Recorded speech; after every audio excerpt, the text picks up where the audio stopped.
Kausapin po natin ang tagapamuno, ang kalihim ng Department of Information and Communications Technology, DICT, Secretary Henry Aguda. Secretary Henry, magandang morning! Magandang morning din po, Katunying, ka Jerry. At saka, pwede ba mag-ano rin ako, magandang happy birthday sa aking misis. Ay, aba! Birthday po niya ngayon. Ano bang pangalan ni Mrs.? Baka magkamali po kami.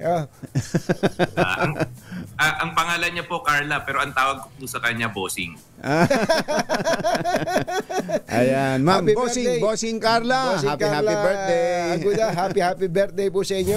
Ito mo naman, nationwide. Hindi pala, worldwide. Ang pagbati po sa inyo. Opo. Secretary, kaya ba natin ito pong ginawa ng Australia? Siguro dalawang tanong, Kambal.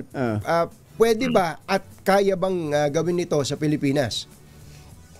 Kung ang tanong po kaya po yan. Yung paggawa ng batas para i-regulate yung paggamit ng social media platform para maprotektahan yung mga bata. Sabi nga ni Prime Minister Anthony, sa mga babayan niya, we have your back. So kami rin po, meron yan. So nag-aral na yung policy team namin. Tapos meron po kaming isasabit na legislative priorities. Kasama po yan.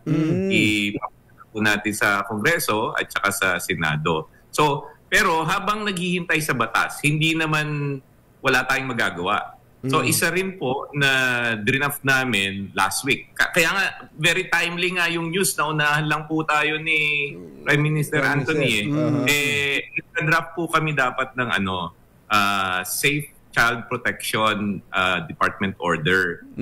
Ang nakalagay doon, alam nyo ba yung parental control? Hindi naka-default So isa sa mga inaral namin, abang wala pa yung batas na yan, dapat sa mga telco at saka social media platform, naka-default yung parental control. At saka may tinatawag yung mga ibang bansa, ang tawag nila one click. Ngayon pag parental control ka, ang hirap, magna-navigate ka pa. Kaya kung ikaw yung magulang, tatamarin ka na maglagay ng parental control.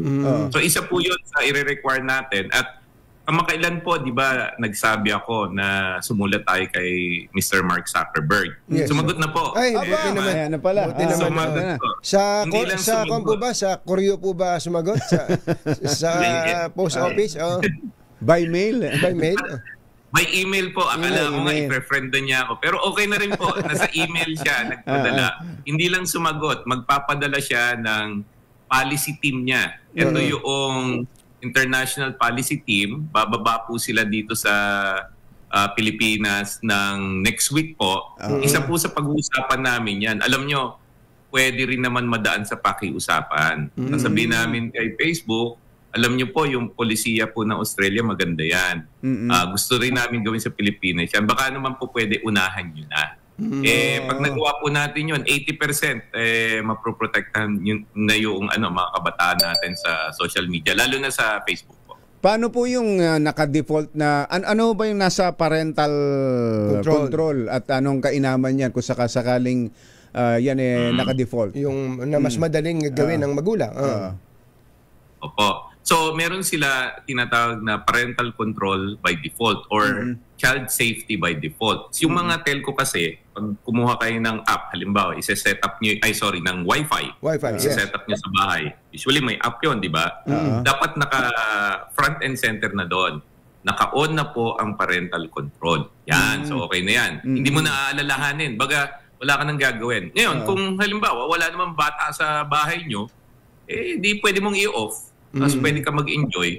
Kasi ngayon, ang problema, nakakaligtahan ng mga magulang, ay, teka, pwede pala to sa mga bata Pwede, mas maganda kung hindi na niya iisipin yon by default. Sa cellphone, pag pumili kayo ng cellphone, dapat automatic naka-parental control na yan. Yan naman po kakausapin natin si NTC para yung policy na yan, i-apply din sa mga telcos. Maganda po yun. Yung binabanggit yung naka-default, isip-isip mo pagbili mo, ano ba, ito, katulad po nung isang bata, nung nakaraan secretary, 13 years old na batang lalaki, ng rape at pinatay pa yung isang 8 years old dyan sa Quezon City. Nung tinanong po siya ng pulis, alam niyo sabi ng bata, gusto niyang gawin yung napapanood niya sa porn video. Porn video. Bakit may access yung bata sa ganun? Kaya siguro itong ating mga, tama kayo yung mga telco, data man yan o kaya yun namang wifi, yung supply. Pag-install mo niyan, dapat automatic, walang access sa mga porn sites ang mga bumibili ng bahala na siya kung malaki na siya, kung kaya niyang maging responsable. Opo, tama po 'yon. And po, isang bagay po 'yan, tawag diyan very apparent, kitang-kita yung problema. Pero babala rin po doon sa mga magulang bakit importante yung child safety tsaka parental control. Yung ibang sexual predators po, yung mga pedophilia, nagkukuleg ng data minsan sa mga bata. Tapos may tinatawag po tayo sexual grooming. Yung bang makikipagkaibigan sila, akala nung bata rin yung kausap nila. Yes. So, groom nila yung bata unti-unti. Mahirap pong bantayan yan. Kaya delikado po ngayon talaga ang internet. Lalo na yung mga deepfake. Akala ng mga bata, kausap nila bata, pero matanda na. May mga predators po talaga sa internet. Alam nyo, magandang ginagamit ang internet sa edukasyon, sa medisina, pero hindi mo masabi talaga, may mga nag-e-exploit Ang isa po namin gagawin, hindi na habang kinakausap namin yung mga pribadong telco at saka ISP for the parental control, itong buwan po, inaayos na namin na yung free wifi na provide po ng gobyerno at saka lahat ng facility ng gobyerno, pag-eksperimentohan na po natin yung parental control by default. Pagka kinausap namin yung mga telco, ginagawa na po ng gobyerno. Tapos papakita namin sa kanila paano gawin. Para sisimulan po natin sa mga services na pinoprovide ng gobyerno din. Critical po yan kasi nasa pag-aaral na nabanggit nyo nga kanina, tumataas ang depression ng mga bata, suicide rate, at yung talagang nakakatakot, yung predatory tactics ng mga pedophilia. Isa po yun sa delikado sa internet. Oo, ayan, tama-tama yan. Hindi lang doon sa mga na-access na yan, pati ho sa online gambling, Secretary, di ba isa pa yan at mukhang tinatalakay din yan sa executive at maging sa Congress, yung online gambling. Sa tingin nyo ba tayo rin mismo may magagawa na, kung sakaling payagan yan na i-regulate lang at hindi i-total ban ang online gambling, ay may magagawa talaga para ang mga bata ay hindi maka-access? Opo.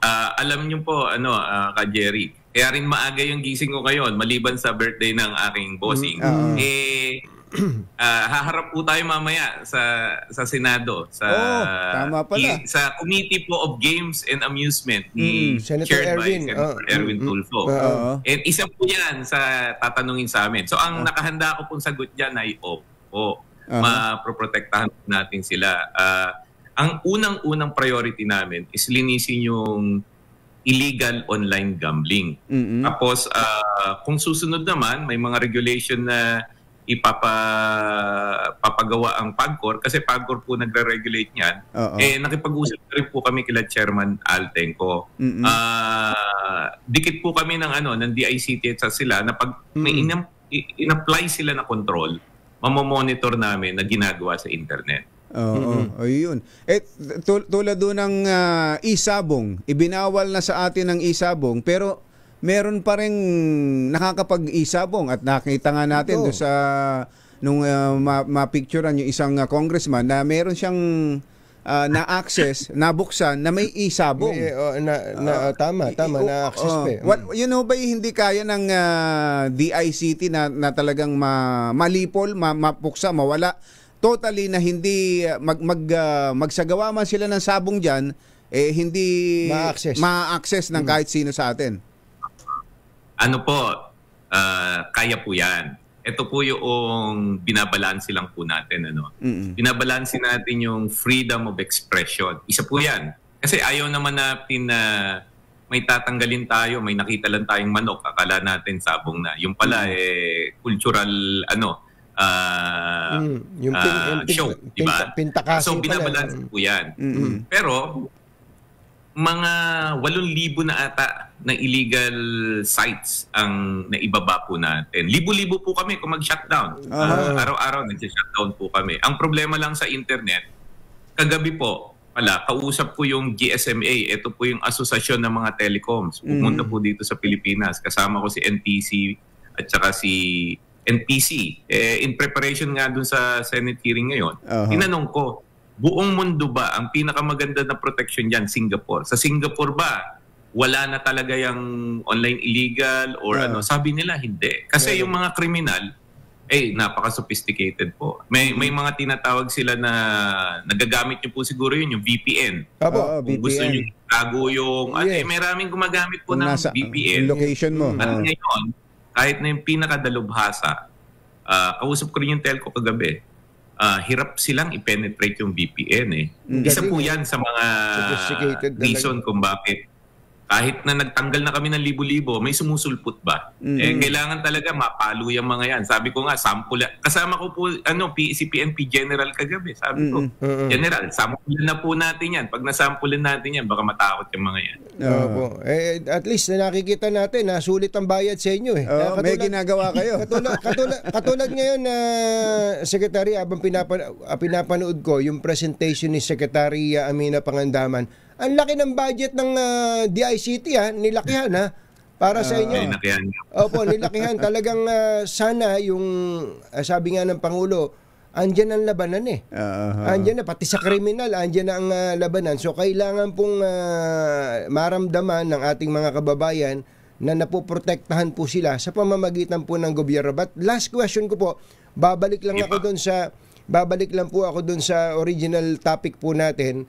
Yung proposal po ba ninyo na dinraft for legislation na isasubmit po nyo sa Congress ay katulad din nitong ginawa sa Australia na ang mananagot kapag ka po sakali na maka-access sa social media, ito pong mga minor de edad, yung below 16, ay ang mga telco, ay ang mga platforms, ganun din, parehong-pareho? Hindi naman. Maganda yung binalangkas ng Australian government. Pero ang primary pa rin po na magkakaroon ng kasalanan diyan yung nag-provide ng content o yung predator. Ang social media platform may liability rin siya. Pero hindi siya yung primary. Ibig sabihin, pag lumusod sa platform niya, may separate na sanction siya na pwedeng financial, pwedeng kulong. Pero hindi siya, ayaw naman natin na sabihin na, pag social media platform ka at nagkaroon ng pagkukulang dyan, ikaw yung primary. Pero sangkot siya. Kasi ngayon, hindi siya talaga sangkot Dapat damay siya. Ang gusto naming i-pattern, tulad ba ng how we regulate broadcast media? Sa broadcast media, pag maganda yung palakad mo at let's say, nalusutan ka, hindi mo naman kasalanan, absuelto ka. Pero, pag talamak na pabaya ka at pinapabayaan mo na bad content ang dumadaan sa social media platform mo, yan, meron ka ng separate na sanction. Ganun po. At ano naman po, aaralin po yan. Magkakaroon po ng public consultation. At I will leave it up na po to the wisdom of the legislature. Pero isasubmit po namin ang isang polisiya at isang suggested legislation to protect yung mga kabataan natin. Mukhang yung sa Australia ay doon mismo nakasentro doon sa pagkakaroon ng account. Doon sa account lang. Sana ganun din po ang i-propose yung Secretary. Ang gusto nila, walang account dapat ang mga bata, ang below 16. Kaya kapag nagkaroon ng account ang isang below 16, ang mananagot yung platform. Ganun ho yung ginawa nila Secretary. Tama po. Ganun din po. Kasama po yon. Pero ang gagawin natin, i-broaden natin yung law para tuhog na lahat. Yun naman pong sa account. Alam mo, kaya yun yung i-appeal ko sa Facebook. Sasabihin namin sa Facebook, alam nyo, isama nyo na sa community standards nyo. Pagka below 16, huwag na magkaroon ng account. Mahirap naman yan. Pwede naman po kasing voluntary gawin ng social media platform. At hindi lang Pilipinas makikinabang. Buong mundo makikinabang yan. Pag napapayag po natin sila, yung team po nila Mr. Mark Zuckerberg. Tapos, Pag ginawa ni Facebook yan, susundan na po ng mga ibang social media platform yan eh. Kasi kung ano ginagawa ni Facebook, sinusundan ng iba. Lang. So meron na palang, parang ire-require na natin sila na mag-KYC dahil sa ngayon, kahit sino nakakapag-open ng account ng Facebook, multiple accounts nang hindi kailangang alamin kung ilang taong ka at anong gender mo pa nga eh. Di ba? Ama po yun. Actually, may mabang apps nagki-KYC. Alam, pag pumasok kayo sa Facebook, dapat may general KYC na at the start pa lang. Ngayon, tinatanong lang kung human ka o robot ka. Totoo. Minsan, hindi na enough yun. Dapat kung human ka, malaman mo rin yung edad. Minsan naman, sasabihin mo, magsisinungaling ka sa edad. Yung mga bata, sasabihin nila, 18 na sila. Pero hindi naman sila 18. May mga ganun eh. So dapat, pagdating pa lang sa identity, truthful ka na. Diba? Yun po yung mahaba-habang pag-uusap yan namin ni Facebook next week. Tapos kung ano man yung isagot nila, i-share ko po sa inyo. Sige nga po. Para tuloy-tuloy yung natin, yung discussion po natin sa pag-secure ng social media platform. Ayun. Okay. Secretary, maraming salamat po sa oras at good luck po sa hearing mamaya. Thank you. Thank you. Thank you, sir. Maraming salamat po. Ayun.